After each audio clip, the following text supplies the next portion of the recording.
The Vikings were not a homogeneous group of people. Did you know about that? No? So guys, today I will compare and contrast Danish, Norwegian, and Swedish Vikings to understand what differentiated them throughout history. The majority of our knowledge about Vikings comes from studies of the Danes both politically and culturally. Dutto, Alcuin, Saxo Grammaticus, Rimberg, and Notker, among others, based their findings almost entirely on the Danish people. As a result, we know far more about the Viking Age Danes and their adventures than we do about any other people. This is understandable given that the Danes were significantly more active in continental politics than the Norwegians and Swedes. The Archbishop of Hamburg is responsible for a substantial portion of what we know about the Viking Age Scandinavians.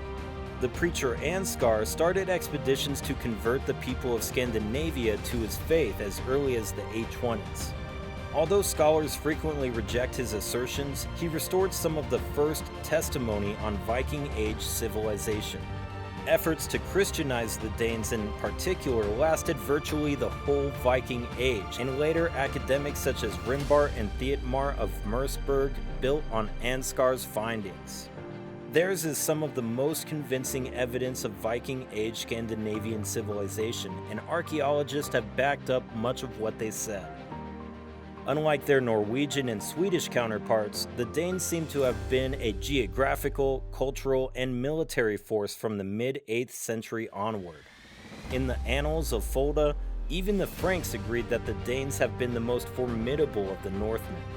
The Danes had the closest approximation to a monarchy of any of the three main areas in terms of political authority. Despite political turbulence at the start of the 9th century, the Danes' kings ruled steadily throughout the Viking Age, giving them political and societal power that the others lacked. The Danes were also extensively politically active in the region. In reaction to the slaughter of Verdun, in which the Franks seized, forcefully baptized and massacred 3,000 Saxon soldiers just miles from the Danish border. The Danes dispatched an agent to Charlemagne's court in 782, along with some other Saxon leaders, to undertake official political conversations. Even though nothing is said about what transpired at the meeting, it shows how the Danes were involved in the events of the time.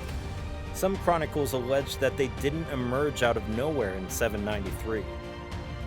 Although the Danes were not the only ones devising grandiose territorial conquest schemes, they engaged adversaries who could better document their successes. Their conquest of Britain, formation of the Danelaw, and settling of Normandy thrust them into the heart of the Christian Empire. They brought them closer to the most important intellectual centers of the time. The Swedes also spread, but their triumphs in the east are chronicled in fewer works, such as the Russian Primary Chronicle. We have Ansgar's expedition to Birka to enlighten us about the Russes' cultural and religious customs. Still, we don't have equivalent testimonials about the Danes and Norwegians, so it's difficult to explain how they varied from the Danes and Norwegians. The Norwegians were extremely prominent in Ireland and Brittany, although records on their operations are limited, consisting primarily of the annals of Ulster and other contemporary writings. The use of sagas to demonstrate that we know as much about Norwegians as we do about Danes is familiar, yet sagas are questionable. They have several characteristics that weaken their legitimacy as a reference because they were written decades afterward. Even if we were to take the sagas at face value, the Danes appear as frequently, if not more regularly, than the Norwegians and Swedes. We prefer to contrast the other Vikings to the Danes, which goes against our understanding. Sadly, we don't know plenty about Norway's and Sweden's emerging political forms. The Ynglinga saga, or Saga of the Yngling dynasty in Norway, claims to give the story of the circumstances that led to Norway's monarchy.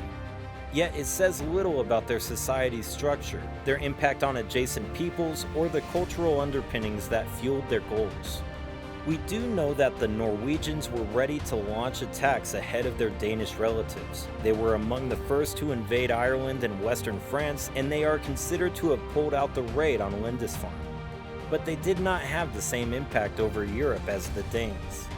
The invasion of Brittany in the late 9th century, when the Norwegian Vikings gained control of the provincial capital of Nantes, is an example of this. So that's it for today's Hot Potato. I hope you enjoyed it. To find more of our videos, be our subscriber and ring on all the notifications so that you don't miss daily doses.